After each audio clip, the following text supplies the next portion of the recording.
Hello and welcome back to In Stitches with Jackie. If you are new, welcome. Today I am working on the Blossom Pin Cushion. This is a digital dealer from 2024 by Kimberbell. This design is still available. This is done in the embroidery hoop. 5x7 hoop is the size used, and really cute project. And it is still available even though it's last year's digital dealer. You can get them at any participating quilt shop.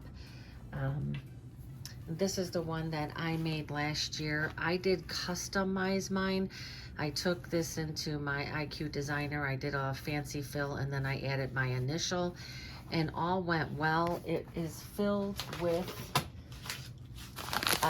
the ground nut shells. This is 100% ground walnut shells, and I bought this at my local quilt shop, and I think it was $9.49. And there's enough here to probably make 2 or 3 more. Definitely 2, maybe 3 more. I wanted to show that earlier today I was working on, I'm going to customize one for one of my friends for a gift, and I was making it and just loved the colors, but I was skipping steps. So anytime you combine steps, so I combined the flexi foam and the background for the for the pin cushion, I was taking and I was combining these 2 steps separately. And so when I went to go stitch the satin stitch on, or when I went to go put this on, I used the smaller one. So when you're going to do the flexi foam, it's a smaller circle, and then when you're going to put the fabric, the circle line, the tack down line is a little bigger. And so I made the mistake of tacking this down with the small one. So it's really not savable. I ended up taking it out of the hoop. And I like to keep things like this just to show that if I had the directions and I was following the directions, I would not have made that. It's just a ridiculous, skipped a step trying to do things differently, but then just was not paying attention to where I was at. I just went in and skipped both of the steps, and I ended up stitching this, and you could see there's parts where it didn't even catch it. Because I stitched it down with the smaller stitch, if that makes sense. So I decided to just do this one the regular way that Kimberbell says to do it. The only difference is I do put SF101 on the back of all my fabrics, and that's because I want the petals to be significant. If you don't have anything on there, it's just 2 pieces of cotton fabric, and I feel like it's pretty flimsy. I did it that way with these, and I feel like these have a lot of stability to them. I could put a bunch of clips on there. So this is what the back of it looks like. There is a small part. I could have put more things in there. There is a part here that is whip stitched. Actually, a reasonable size part, because you have to have big enough. You can stuff this with the shells, or you can, you could just put a little bit of polyfill in there. I like the shells personally myself, and I guess you can get scented ones. So I'm gonna check into that for the next ones. So really, really cute project. Make great gifts. You could take this even. How cute would this be to make quilt blocks with this? That would be a really cute quilt. All right, so we're going to have 2 pieces of fabric that are 6x8, and these are what is going to make the petals. And so when I put these in the 5x7 hoop, it's step 1. One is going to be down, and the other one is going to be up, and it is going to stitch the pattern like this to do the petals. And then step 2, the second hooping, is going to be this. So I'm going to go over to the machine and pull up the design and get this started following the instructions. Okay, over at the machine, I'm going to get this started.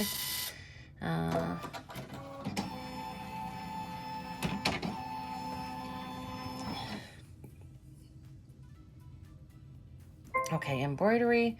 I have this on my USB. Uh,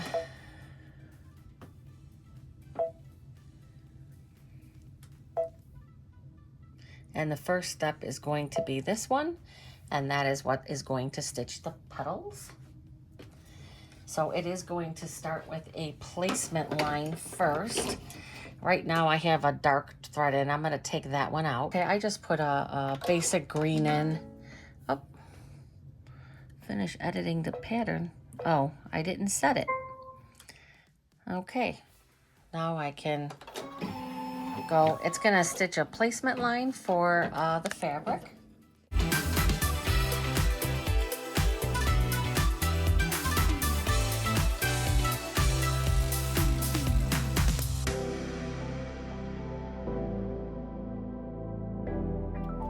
Okay, there is no batting, nothing like that. Just gonna put this one down. How pretty is that? And then I'm going to take this one and put it right side down. So you want right sides facing each other. Right sides facing each other. Now I am going to tack this down.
So this line is going to be the line that I'm actually going to cut on. Now it stops because, I don't know, it wants you to put a different color thread in. I can see it. As long as I can see the thread colors, which I can, I don't really feel like there's any need to do that.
Okay, part 1 is done. Gonna go over to the kiwi and cut these out. Okay. Now they suggest notching these for turning, so I am going to cut these out with, whoops. I am going to cut these out with pinking shears. I'm going to go first though with regular scissors just to cut this bottom line, because that's going to be the opening. So I'll do it on the front and the back, right on that stitch line. And then down the middle, I'm gonna cut on this stitch line.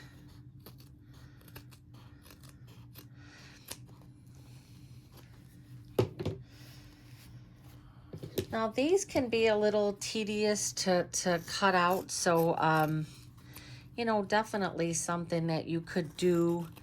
I like to do this first and then I go with the pinking shears. But as stated, that outside line is the cut line. These scissors that I'm using right now are not not the greatest scissors. All right, so then I'm gonna take my pinking shears and I'm gonna cut right on that line. And by doing that, that's gonna save me from having to go. The only thing is pinking shears are like, they're so big and just a lot. So got that first one. And now you want to be real careful. I came close to my stitch line there, and I'm gonna go right on the edges of these. I'm gonna go right on the edges to these. You want to really use caution.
Way I turn these. Remember, I have 2 layers of the SF101, so mine are going to be a little, maybe a little more stubborn. So I take these, what are these called? Needle forceps, and I take and put it on the inside, and I clip it, and then I clamp it down here, and then I just slide it over. It has been the easiest. Let me put this down more. This has been the easiest way for me, and you can still see that there's, you know, it's still a challenge, but not horrible. I mean, when I think about projects that I have done, this is not the worst of any turning project I've ever done. Anybody who has made a purse and has had to turn it, you know what I'm talking about. It's you know, it's the same thing. This is little. So once I get that out, then unclamp that, and then I'm gonna use my my turning tool, and I'm just gonna go around the stitch line. Go in here, go around the stitch line, and then it's gonna get pressed. And there's my petal. I even have a smaller This is actually a feeder. I actually showed this in another video. It's great for pulling, like when you're making a little bag and you got like little ribbon or whatnot. It's perfect for that. And I have all the information of that in another video. So that's what I'm gonna do. I'm not gonna record turning all of these out because this is gonna take me, I don't know, probably 30 minutes to 20, maybe 20 minutes. So I'm gonna go and get all these done. I'm gonna press them really nice and then I will be back. Okay, I wanted to show I have them all turned out. Did not take me long, took me about 15 minutes. I pressed them and then again, I just take this small one, just go through again, make sure that, you know, all of these look nice, and then press them again. And then we will be moving on to our second hooping, which will be when this gets put together. Look at how cute that petal is. So I just go through. You want to still be careful. There's a double stitching there, but I certainly don't want to be, you know, manipulating it too much. Just to, it's just a little guarantee. Make sure that there's, you know, that looks nice. And then I'll give it one more press and we'll go on to the second hooping. This is what I used. I think this is called a needle head forceps. It's a really pointy little one. It grabs onto that and then you have that clips there. They're not very big, but they do the job, especially for this, because this would have been very hard to turn out. I do have another tool where it has a little hook at the end and you would put it in and just kind of pull it through. I can't find it. I don't know where it's at. It's probably in this drawer somewhere. And that is also, it's used for turning. It's a turning tool, and it usually comes with a little tube. So I do have one of those. I just don't know where it's at right now. So there are multiple options, but once you get all your petals turned out and pressed, moving on to the next section, that's pretty much the most tedious part of this project. Okay, I'm back in front of my machine. I'm going to pull up my second design, or part 2.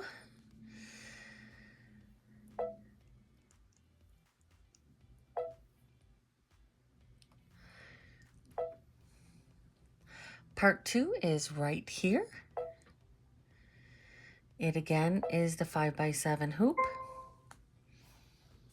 And it's the no mesh cutaway, or light mesh cutaway. And the first thing, let me get my instructions in front of me.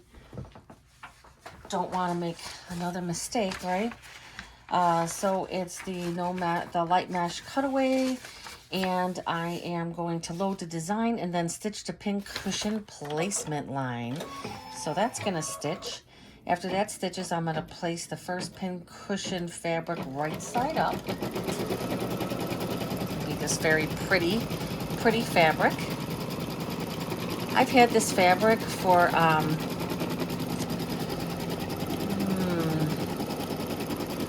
don't know, 15, 18 years. Something like that. I think it's time to use it. This is in the old time stash, but it's a beautiful fabric nonetheless, right? Alrighty. Gonna stitch that down.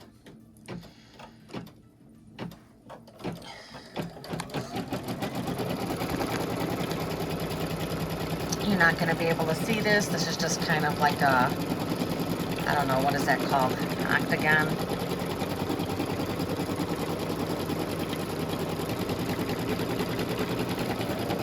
It's gonna go around twice.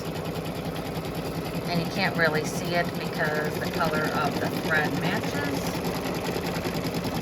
Now on the second one, I'm gonna wanna change the color of thread because I wanna be able to see. I wanna be able to see the design. So now this is going to be, I'm gonna do, let's see, what color can I do that's going to show up? I could do this pretty brown. Let me get that done. Okay, I just put the other thread for, this is going to be the petal placement line. So I went with a light brown fabric so I can see when I'm lining up my petals, which is still a little hard to see with this fabric. Kind of a busy fabric, but this is going to be the actual pin cushion.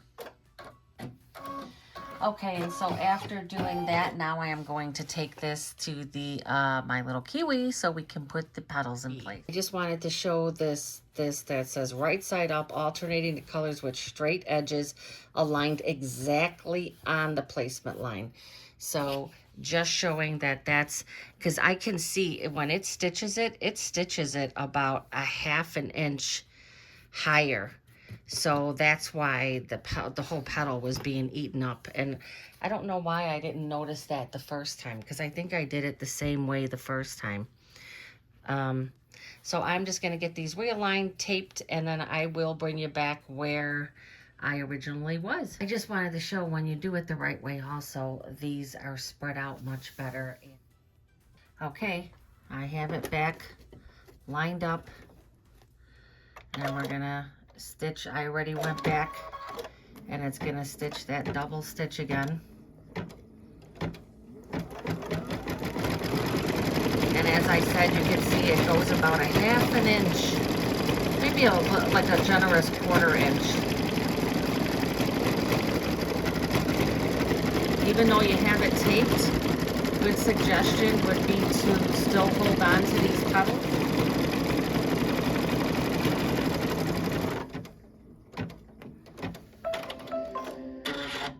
Okay, that is over. Gonna go back to the kiwi. Okay, now we're gonna take the tape. Okay, let me get this rest of this tape off here. And okay, now the next step. So I've taken the tape all off. I've got all my petals on there. Okay, it's stitched around. Now I'm going to take and put the wash away clear stabilizer on here. Let me see if this one is big enough. I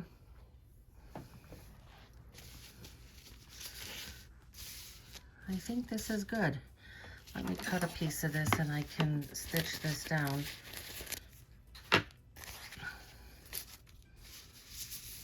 Yeah, that's going to be just fine. So now it's going to stitch that round circle for the flexi foam, and after it stitches that placement line, something I have to remember to do. So it's put that on there. It's going to stitch the flower center base placement line. Then I'm going to tear the topping away from the inside, and then I'm going to do the flexi foam. So let's get that done. This project does not take that much time. I have just kind of, you know, made a mess of it today, but still going, still getting the project done. So that's all that matters in the end. So now this is the line for the flexi foam. I'm going to take that back to the kiwi, and I'm going to cut out this middle part, which is another thing I forgot to do last time. Okay, so I am just going to take my snips, and I'm just going to go in this inside here and take out the very middle of this. Again, you want to keep it on the petals because it helps with stitching not to get the petals caught up in your foot.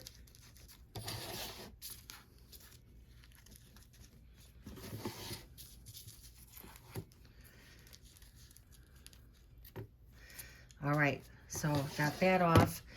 Now I'm going to take my piece of flexi foam. So I'm going to take the flexi foam, place the flower center base flexi foam, and tape it in place. So I'm going to put that there, just covering that. This is a flexi foam that I have had a while. If you've ever had flexi foam around for a while, it yellows. That's normal. they yellow. I don't know, there's some type of coating or something, and that's what yellows. It's totally fine to use. And let's go back to the machine. Okay, so this is going to do the tack down for the flexi foam.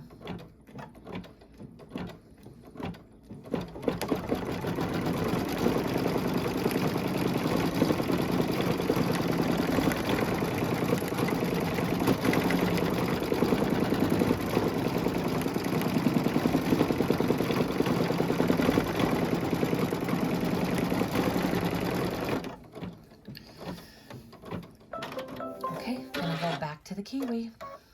Okay, we're not gonna assume anything, but I'm pretty sure that the next step is going to be cutting away. So,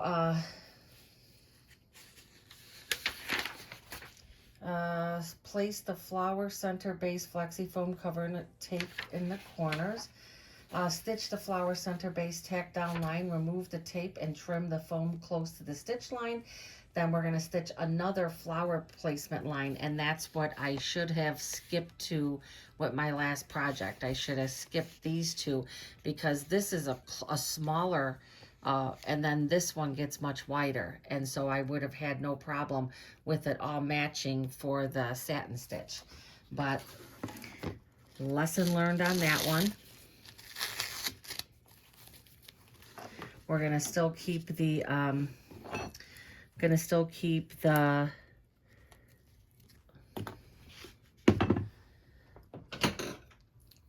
stabilizer, the clear stabilizer wash away in place still. And I'm gonna try to get as close as possible. The flexi foam is, you know, it's not easy. Most of the time when you are trimming this away, I'm trying to get the majority of this out of the way, and then I'm going to go back with my snips and get this additional. You really want this as close to the stitch line as possible. Otherwise, it's going to affect your satin stitch. And you could totally see my areas where I didn't get it off as I could. And now I'm going to take it back to the machine and stitch the placement line for the fabric. Okay, now it's going to stitch the placement line for the fabric.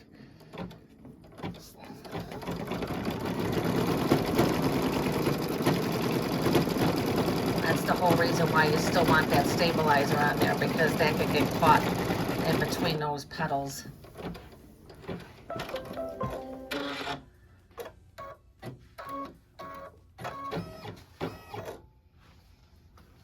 Okay, and now I am going to take and put the fabric that is going to go in the middle. Again, I cut this bigger just because originally I was planning on doing the custom, and with this busy fabric I decided not to do it. And now this is going to go around.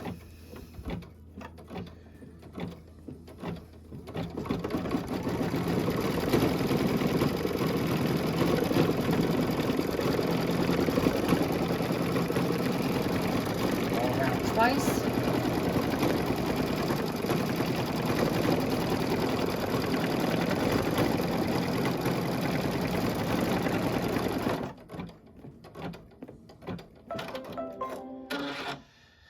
Okay, I'm going to take this over to the kiwi. I am going to trim this fabric away, and then it is going to be the satin stitch. This is going to be really pretty.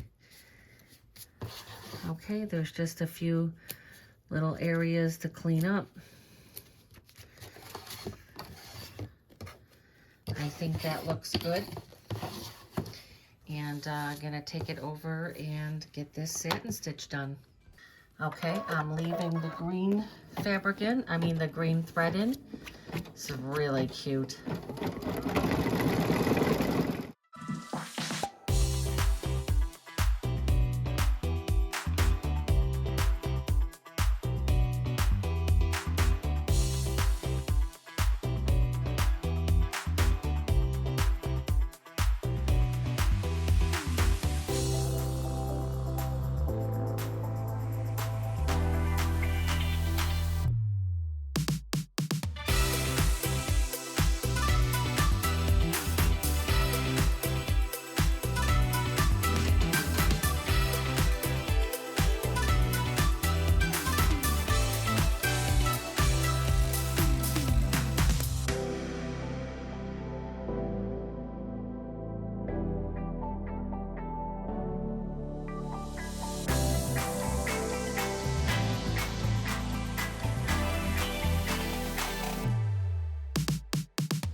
Okay, it says to remove the tape and topping.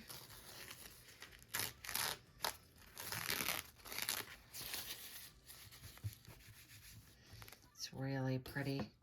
You can see where some of the satin stitching kind of got a little wonky here. These petals were spaced out a little bit more.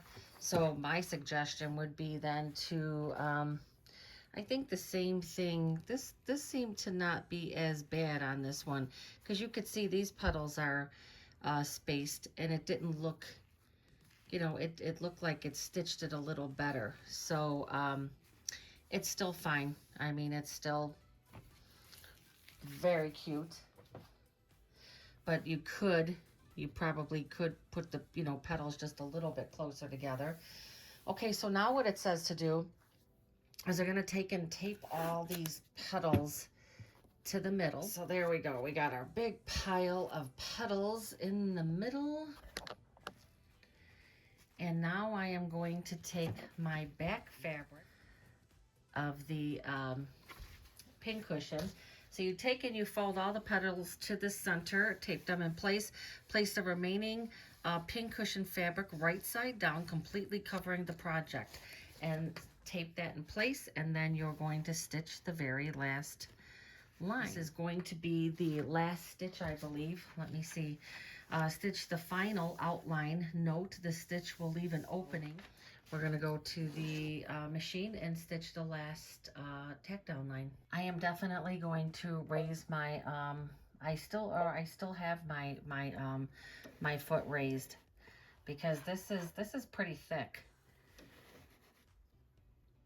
So it's going to go and it's going to tack down.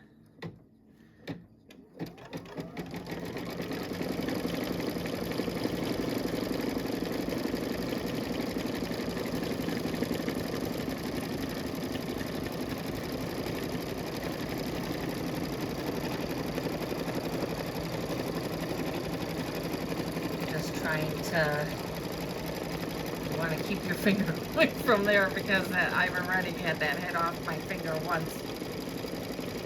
And I keep saying what a simple project this is, and it really is a very simple project. It's not a time-consuming project. It's just, you know, there are some things.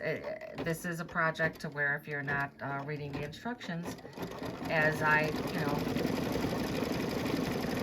was not doing very well, you can have problems. Okay, so that is the final stitch. It says beginning at the point indicated opening.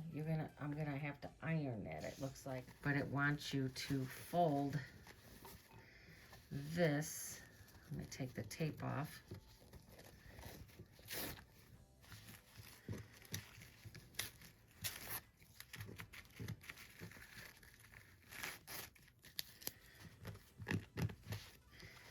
And so it wants you to fold. That's going to be a little bit, this,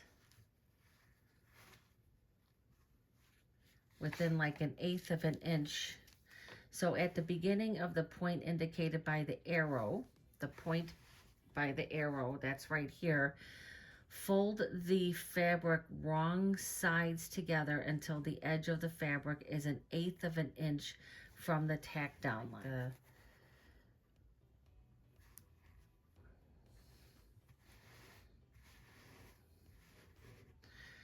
Okay, and then beginning at the point indicated, and then it wants you to take this down. So then you're taking and putting this down. So you're folding up one end and folding the other, and I'm going to press that, and then it says to open it up again, and I'm gonna trim from the back, but I gotta get these press lines, so I'm gonna do that off camera. See the press lines there? It's right there, so that looks about right. And then it says turn the project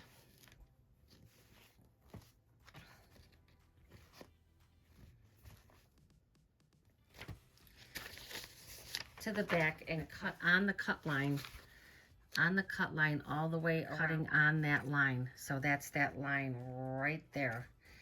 So I'm going to get that all done, and then I will be back.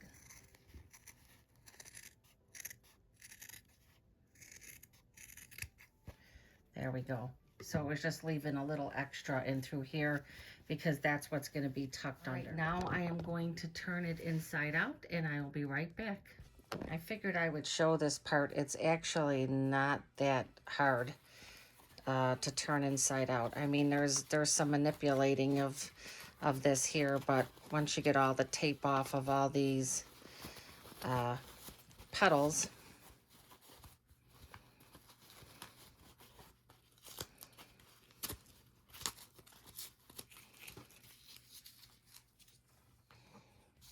look at how cute that is.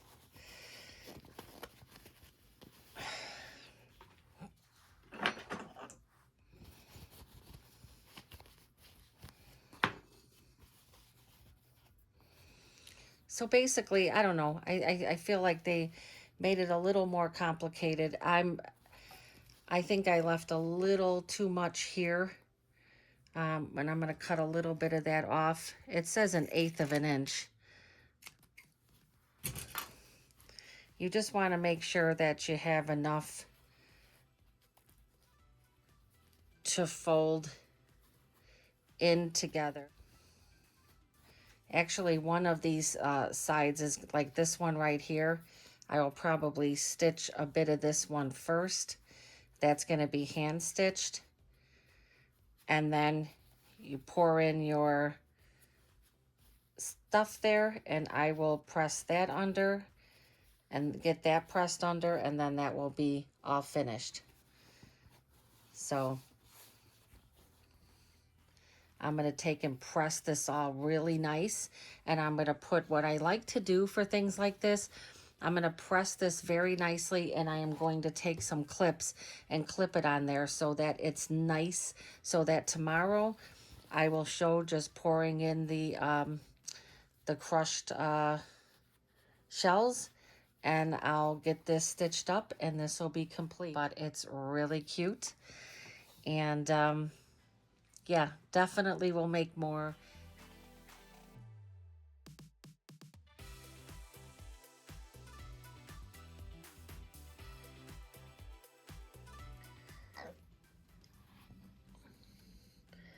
Okay, I took my clips off, and you could see how nice that.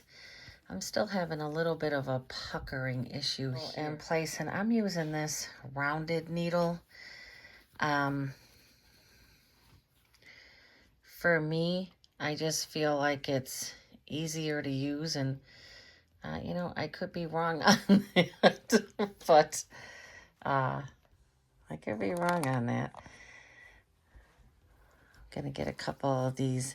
I like to get the needle in place so that once I put my start to put the crushed shells in there, I can just continue to stitch. So I like this round one because I am able to, this little section right there was not the best, but, and I do have hand lotion on, so I'm not sure if I'm going to have an issue with this.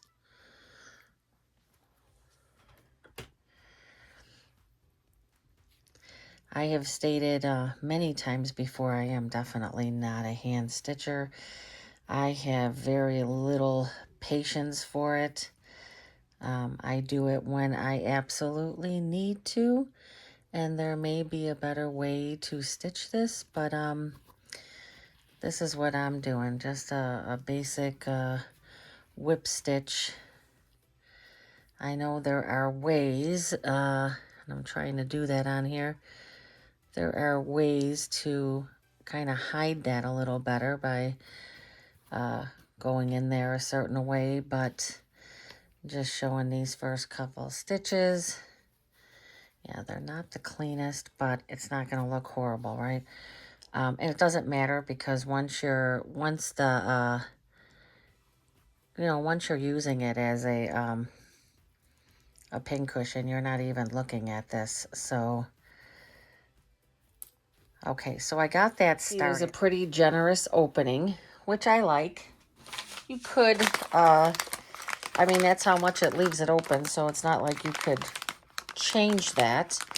I'm just opening up my packaging and of this, and I don't even have, I do have a little spout thing somewhere, but I don't know where it's at. So we're just going to start pouring some of that in there. But what I'm going to do, and I remember what I did the first time, is I would fill it some, and then I would do a couple more stitches, just because I don't want such a big opening while I'm pouring more of that in, if that makes sense, because I'm just like, I don't want to have something that's not manageable. It probably is easier to just do the you know, polyfill that you can put in there. I whip stitched this, and you're just going to keep going. And so I don't spill it all over, I'm going to continue to fill more of this in here until I get to a reasonable part. You can see this is nicely filled, but I've got a lot more to put in there. Wanted to show the completed project. Have a few pins in there. I filled this one up with a little bit more of the crushed shells, and I thought that it would be enough for, I mean, this is what I had left, so it definitely takes a lot more than I thought, so I might have enough for another one. Probably have to buy more of those, but came out really cute. Again, would make a great gift for anybody who quilts or sews that you know of. I mean, just how adorable are these? So I am going to show too really fast how I customize, how I set that up in IQ Designer. I did this very simple, and that is I went into my IQ Designer, and the first thing I wanted to do is go into shapes, and I selected a circle, and I'm going to say okay. And then it automatically in IQ Designer defaults to a satin stitch. I don't want that, or a zigzag. I want a straight stitch. I'm going to keep that black. I'm going to say okay. Now I have to take that to my bucket, and when I touch again, that little noise, that click noise, lets me know that my change took. And so now I'm good there. Now what I'm going to do is I'm going to go into my fills, and I'm going to go into here, and I am going to select a fill. And there are a lot to choose from. Obviously, this is a baby lock Altair, so I am limited, unfortunately, but the upgrade to the Altair 2 did give a bit more fills, which was nice. So I'm going to just select that one, and I'm going to say okay, and I'm going to pick this lime color. I'm going to say okay. I'm going to hit my bucket, and I'm going to hit in there. Simple. So now I'm going to go to next, and I'm going to preview, but this is going to be really tight, so I'm going to increase that so that is not so concentrated, right? Because this is a small area. I usually go to 150. I'm going to preview, say okay, and I think that looks pretty good. So now I'm going to set. I'm going to say okay. So now it is over onto the embroidery side, but I want to edit. And so now here is where I'm going to be able to size it. I would press this zigzag with these lines. All that means is that when that is activated, it is going to shrink or increase this design and not affect the actual stitches of the design. So originally I was shrinking this down to about 4.22. And I'm going to say okay. And now I want to add. So I could basically add anything right now.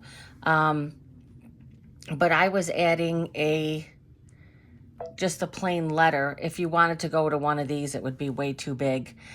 And let's see, let's choose something different. I'm gonna go here and say I wanna take that K again, and I'm gonna set that.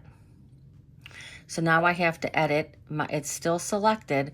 Now this is only gonna let me size. You see how that's grayed out? That's because for the alphabet, it's only gonna let you size it up or down as much as it can go.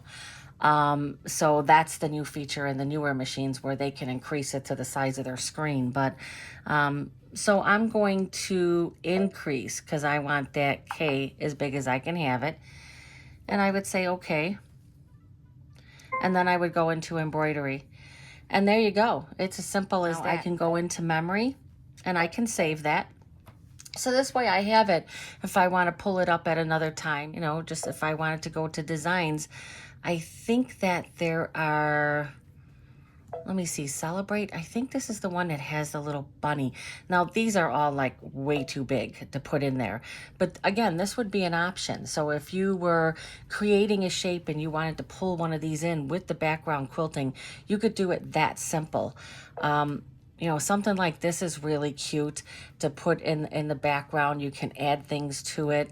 That would be really nice. I actually, did I stitch? Oh, this is what I stitched out last year. I actually increased the size of it and I turned it into a pillow, and that was really a lot of fun.